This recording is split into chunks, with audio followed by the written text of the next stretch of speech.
전체적으로 협상을 해야 되는 거지 내가 금액만 가지고 얘기한다 내지는 그런 상황을 자세히 모르고 내가 그냥 기다리기만 한다 이렇게 돼서는 괜찮은 건물을 우리가 사기가 어렵단 말이에요. 반갑습니다. 빌딩과 기업을 모두 발전시키는 성장 전략가 황 소장입니다. 오늘 해드릴 얘기는 강남 빌딩을 파는 사람과 사는 사람들에 대한 얘기인데요. 이게 어떻게 보면은 파는 사람은 본인 입장만 생각하고 사는 사람도 본인 입장만 생각한단 말이에요. 근데 이게 서로를 알고 있으면 지피지기면 백전백승이잖아요. 그러니까 내가 팔려고 하는데 사는 사람 입장을 알거나 아니면 살려고 하는데 파는 사람 입장을 알거나 하면 훨씬 더 유리하단 말이에요. 근데 누군가는 이 영상을 모든 사람이 다 보면요. 서로 다 알고 있으면 그거는 뭐 소용없지 않나요? 하지만 또 그게 그렇지 않습니다. 그러니까 이 영상을 보신 분들한테는 이게 분명한 팁이 될 거고 상대방의 입장을 정확히 아는 게 이걸 모르고 있으면 그 어떻게 보면 기회를 잡는 데는 조금 기회를 잡기는 조금 어려울 수 있다 이렇게 보면 좋을 것 같습니다. 일단은 어떤 사람이 강남 건물을 갖고 있다가 팔까? 어떤 사람이? 돈이 급하게 필요한 사람? 그러면 돈이 급하게 필요하지 않은 사람은 안 팔까? 자, 뭔가를 파는 사람은 예를 들어서 자동차라고 칠게요. 자동차 커뮤니티 같은 데 보면 이런 글이 있어요. 급매 막 이렇게 써 있단 말이에요. 어떤 것들은 저는 뭐 천천히 팝니다 이런단 말이에요. 천천히 파는 거는 금액이 높아요. 급매는 가격이 낮다고 생각하지만 급매도 가격이 안 낮은 경우가 많아요. 정말 급매가 아닌 경우가 많기 때문에. 근데 일단 생각해 보세요. 예를 들어서 자동차예요. 천천히 팔려고 해요. 이 사람은 다음 차가 아직 출고되지도 않았고 이걸 팔고 나서 생각해 보려고 해요. 가격적인 부분을 빨리 낮춰서 팔아야 될 이유가 없겠죠. 협상이 잘 안 됩니다. 아쉬울 게 없기 때문에. 건물도 똑같아요. 예를 들면 돈이 어느 날짜까지 내지는 빠른 시일 안에 필요하지 않은 사람의 건물은 협상이 거의 안 됩니다. 그리고 그 사람들이 내놓은 건물 같은 경우는 실제로 팔려고 내놓은 경우도 물론 있을 거예요. 근데 그런 경우에는 가격을 이렇게 높게 해놓고 뭐 이 가격에 굳이 산다면 팔지 이런 정도예요. 근데 누군가가 진짜 그 건물이 꼭 필요해서 산다고 하면 다시 생각해보게 하거나 금액을 더 높여요. 그러니까 이런 건물들은 애초에 거래되기가 힘듭니다. 그리고 실제로 건물을 내놨어도 본인이 건물을 매각하려고 내놓은 게 아니라 내 건물 시장에서 어느 정도 금액에 거래가 될 수 있지 이게 궁금해서 내놓는 경우도 있어요.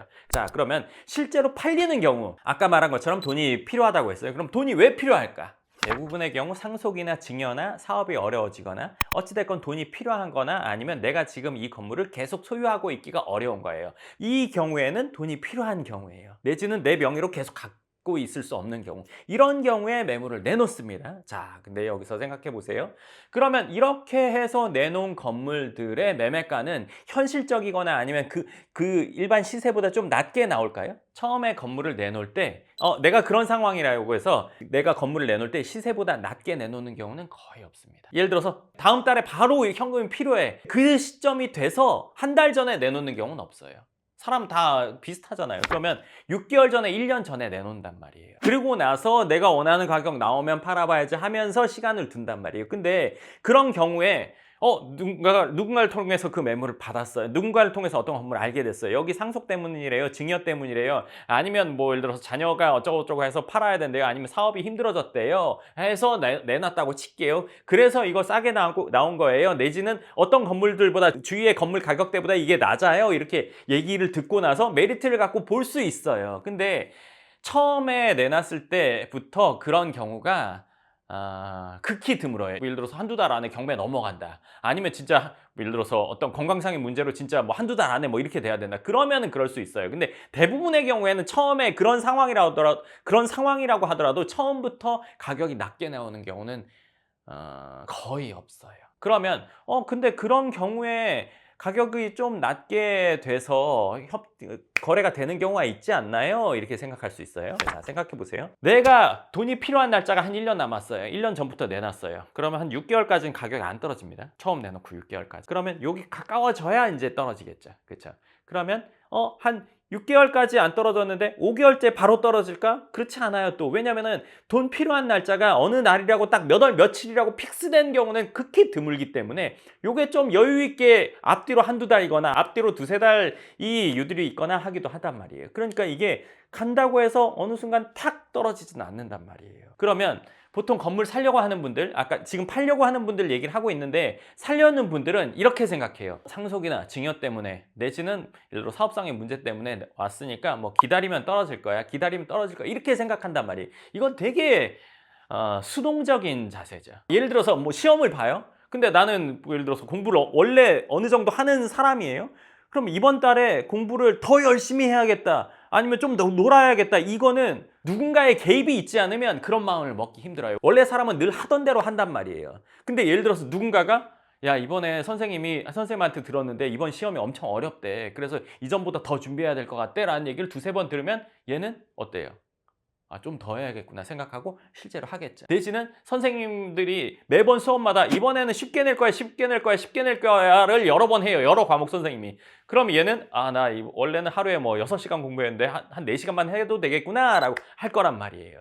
그래야 이 학생의 행동에 변화가 있는 거잖아요. 그냥 아무 정보를 안 주면 그런 변화는 안 생겨요. 이 말인즉슨 누군가가 그런 상황에서 물건을 내놨어요. 그러면 가만히 기다리고 있으면 이 사람이 금액이 조정될까요? 가만히 둔다고 이 금액이 조정되지가 않아요. 그리고 정말 날짜가 가까워와서 나는 금액이 떨어지면 그때 액션해야지. 그때는 이미 그 물건이 없을 거예요. 왜냐하면은 부동산이라는 거는 모든 물건은 누군가가 이 물건을 협상해서 그 협상을 잘하냐 못하냐에 따라서 그런 상황의 건물이라도 그런 상황에 있는 분이라도 금액이 조정되고 안 조정되고가 결정되거든요. 예를 들어서 그런 상황에 있는 건물을 살려고 기다렸다가 누가 싸게 계약했다는 걸 알고 나한테 얘기했으면 나 그 금액에 샀을 텐데 이런 생각하는 분들이 있을 거란 말이에요. 근데 누군가가 이미 컨택을 해서 조율을 계속 하고 있었던 거예요. 조율을 하다가 금액이 떨어져서 바로 계약이 된 거지 이미 떨어진 가격으로 나왔으면 이미 누군가가 집어갔을 거란 말이에요. 그러니까 이 조율을 하냐, 협상을 잘 하냐 안 하냐가 관건인 거지 그런 상황에 있는 거면 그냥 예를 들어서 싸게 나오면 난 그냥 살 거야 이렇게 돼버리면 이런 생각을 한다면 그런 상황으로 건물을 잘 사기는 매우 어려워요. 그러면 협상을 뭘로 하냐? 자 생각해 보세요. 어떤 건물이 얼마에 나왔다고 칠게요. 그럼 뭐 100억이라고 칠게요. 예를 들어서 그럼 100억짜리 건물에 이 100억을 이 건물 주인이 받고 싶어요. 그렇죠? 그럼 내가 100억 주면 사는 거잖아요. 이게 98억이야, 97억이야, 뭐 얼마로 얘기를 하고 그 금액이 맞으면 그냥 산다고만 생각하잖아요. 그러니까 우리가 물건을 사는 과정과 똑같다고 생각하는 경우가 많단 말이에요. 대부분의 경우에는 건물을 처음 사보기 때문에 물건 사는 과정과 똑같다고 생각해요. 그럼 이거는 금액이 정해져 있으니까 그 금액을 주냐 안 주냐 이걸 깎냐 안 깎냐만 생각해요. 보통 사람이. 그러면 깎으면 내가 득이고 예를 들어서 안 깎아주면 내가 안 사고 뭐 이런 식이잖아요. 근데 건물은 그렇지 않단 말이에요. 이 물건을 사면 3만 원이에요. 3만 원을 주든 안 주든 아니면 카드로 긁어서 내가 할부로 내든 안 내든 그래도 이 사람은 한 번에 다 받잖아요. 그렇죠? 이게 보통 물건을 거래하는 방식이에요. 부동산은 그렇지 않죠. 계약금 있고 중도금 있고 잔금 있어요. 그럼 보통 계약금은 뭐 10% 주는 거잖아요. 아니요. 상황마다 다 달라요. 그 건물을 파는 사람이 처음에 얼마가 필요한지에 따라서 그게 많을 수도 있고 적을 수도 있어요. 그리고 중도금 다 주나요? 중도금 줄 때도 있고 안 줄 때도 있어요. 그리고 중도금이 많아야 될 때도 있고 적어야 될 때도 있어요. 예를 들면 그 건물을 사용하는 사람이 다른 건물을 살려고 할 때도 있고 그 건물을 갖고 있는 사람이 예를 들어서 돈이 안 필요할 때도 있고 그리고 예를 들어서 이 사람이 다른 데 뭔가 돈이 필요한 최종 마지노선 날짜가 있기도 하단 말이에요. 그러니까 중도금을 줄지 안 줄지 그리고 중도금을 준다고 하면 얼마만큼을 줄지도 중요해요. 잔금도 날짜를 언제로 할지 그러면 이 세 가지가 어떻게 보면 그냥 금액 하나로 다 정해지는 게 아니라 이 세 가지 요소가 다 협상의 요소예요. 계약 날짜, 계약금의 비율, 중도금 날짜, 중도금의 금액, 잔금 날짜 이것도 다 협상의 대상이에요. 물론 어떤 건물을 신축하려고 한다. 명도도 협상의 대상이에요. 그것뿐만 아니라 몇 가지가 더 있어요. 그걸 가지고 전체적으로 협상을 해야 되는 거지. 내가 금액만 가지고 얘기한다. 내지는 그런 상황을 자세히 모르고 내가 그냥 기다리기만 한다. 이렇게 돼서는 괜찮은 건물을 우리가 사기가 어렵단 말이에요. 근데 또 이런 마음이 있어요. 살려고 하는 사람들의 경우에는 누군가가 상속 때문에요. 아니면 회사가 어려워져서요. 증여 때문에요. 뭐 때문에 이걸 팔려고 내놨어요. 그렇기 때문에 마지노선이 여기까지예요. 근데 내가 생각했을 땐 이 금액이 아니야. 이거보다 좀 더 낮아야 돼. 근데 더 기다리다 보면 이게 누가 갖고 갈 것 같아. 실제로 기다리다 그렇게 팔리는 경우도 있단 말이에요. 그거는 저는 그 상황에 있는 건물을 사는 게 중요한 게 아니에요. 그 상황에 있는 게 A급이 아니란 말이에요. 그 상황에 있기도 하고 위치도 괜찮기도 하고 가격도 괜찮아야 얘가 괜찮은 걸 거잖아요. 사람이 괜찮다고 치면 예를 들어서 자동차가 괜찮다고 치면 디자인도 이쁘고 실내도 잘 나오고 뭐 연비도 좋고 이 세 가지가 맞아야 될 거잖아요. 근데 그냥 누군가가 어려워져서 판대 근데 시장 가격에 내놨어요. 그 아무 메리트가 없단 말이에요. 이런 상황인 경우에도 가격 협상을 잘 해서 사면 괜찮은 거지만 가격 협상을 안 하고 예를 들어서 누가 살 것 같아서 내가 샀어요. 그거는 잘 샀다고 저는 보기는 좀 어려운 것 같아요. 물론 기다리다가 아니면 협상을 하다가 다른 데로 가는 경우들도 전 종종 겪기도 했어요. 근데 그거를 내가 생각하는 이 기준에 합당하지 않으면 그건 전 안 괜찮은 거라고 생각해요. 그렇기 때문에 그거 놓치는 거에 대해서 두려움이 있어서 빨리 해야겠다. 이거는 글쎄요. 물론 이 사람의 상황이 급박하기 때문에 라는 얘기를 들으면 메리트를 느낀다는 말이에요. 사는 사람이. 근데 그거가 메리트는 아니죠. 메리트를 가질 수 있는 여건을 갖고 있는 거지 그거 자체가 메리트는 아니잖아요. 누군가가 건물 주인이 누구라고 해서 그 건물이 무조건 좋은 건물이다 이렇게 보지 않는 것처럼 그런 여건에 있다고 해서 이 건물이 메리트가 무조건 있다 이렇게 볼 수는 없어요. 그러니까 파는 입장에서는 요러한 상황에서 파는데 이 입장에서 이 상황에 있는 건물을 잘 협상하는 게 필요하단 말이에요. 협상하지 않고 그냥 살 거면 그거는 일반적인 건물 그런 여건을 갖추지 않는 건물을 사는 거랑 별 차이가 없다고 생각해요. 그리고 협상을 하는데 그럼 뭐가 필요해요? 뭘 알아야 돼요? 이게 궁금하신 분들은 영구명 부동산 연구소 보면 제가 이미 강남빌딩 협상의 7가지 법칙이라고 써놓은 거 있으니까 그걸 신청해서 보시면 훨씬 더 도움이 되실 겁니다. 자, 지금까지는 건물을 파는 입장을 얘기했어요. 그럼 사는 사람은 언제 살까요? 어떤 사람이 살까요? 불안한 사람. 왜냐면은 가격이 빌딩이 점점 올라가는데 내 소득은 그걸 따라가지 못하는 걸 인지하고 있었을 때 빨리 사야겠다는 불안감이 있을 것 같아요. 좋아요.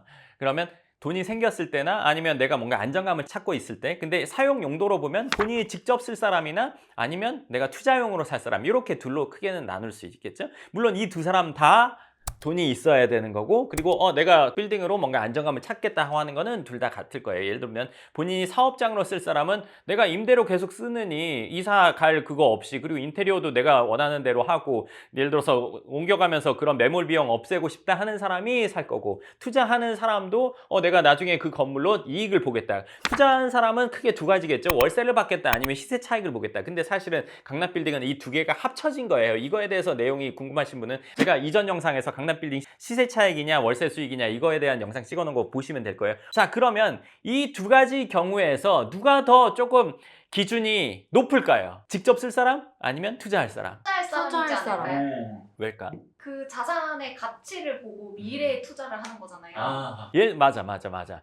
예를 들어서 자동차라고 치면 내가 여가를 즐기기 위해서 살려는 차야. 아니면 이 차는 내가 이걸 가지고 돈을 벌어야 돼. 얘는 내 감성적인 부분, 내 즐거움을 위해서 좀 더 투자할 수 있는. 요거는 그렇지 않지. 내가 얼마를 투자하면 얼마가 나와야 돼. 그러니까 여기가 좀 더 기준이 높단 말이에요. 수익률이 나와야 되고 앞으로 뭐가 어쩌고 해야 되고. 그렇기 때문에 이 두 가지 입장에서 보면 여기가 좀 기준이 더 낮단 말이에요. 그렇기 때문에 강남에서도 어느 블럭을 보면 사옥이 많은 데가 있어요. 투자용보다는 사옥이 많은데 그러면 여기보다는 여기가 입지가 좀 덜한 거예요. 왜? 여기 위치는 좀 그렇긴 하지만 내가 사용하기엔 좋을 것 같아. 여기 위치는 좀 빠지지만 내가 원하는 규모가 나와. 여기는 조금 그렇긴 하지만 내가 사용하면 좋을 것 같아. 내가 잘 꾸며놓으면 좋을 것 같아. 그래서 본인이 직접 사용하는 사람들의 위치가 이거는 100%는 아니에요, 물론. 그런 보편적으로는 여기가 기준이 좀 더 낮아요. 예를 들면 그러니까 어느 위치는 뭐 사옥은 할 수 있겠지만 투자할 사람이 사기에는 안 맞는 지역인데 라고 생각하는 곳들이 있단 말이에요. 제가 뭐 강남 지도를 펴보고 하면은 뭐 어쩌고저쩌고 이런 요건들이 있단 말이에요. 근데 그런 곳과 이런 곳을 처음 건물을 보면 헷갈려 해요. 왜 여기 사옥이 많은데? 물론 사옥 많은 지역 중에서도 그런 블럭 중에서도 투자용도 같이 되는 곳들이 있는데 유독 사옥이 많은 곳들이 있어요. 이거는 두 개가 좀 저는 다르다고 생각하거든요. 그러니까 내가 직접 살 사람, 이 투자를 할 사람에 따라서 보는 요건이 좀 다르죠. 예를 들면 예전에 상담했던 분들 같은 경우에 보면 위치상으로는 A를 선택해야 돼요. 제가 봤을 때 A가 무조건 좋아요. 근데 B가 위치는 좀 더 떨어지는데 규모가 좀 더 크다는 거예요. 그 회사가 한 층에 몇 평은 있어야 되고 주차가 어느 정도 돼야 되고 뭐 인원이 몇 명이고 이걸 생각하니까 여기로 가겠다는 거예요. 실제로 그분들은 이쪽으로 가셨단 말이에요. 근데 저는 그거는 글쎄요.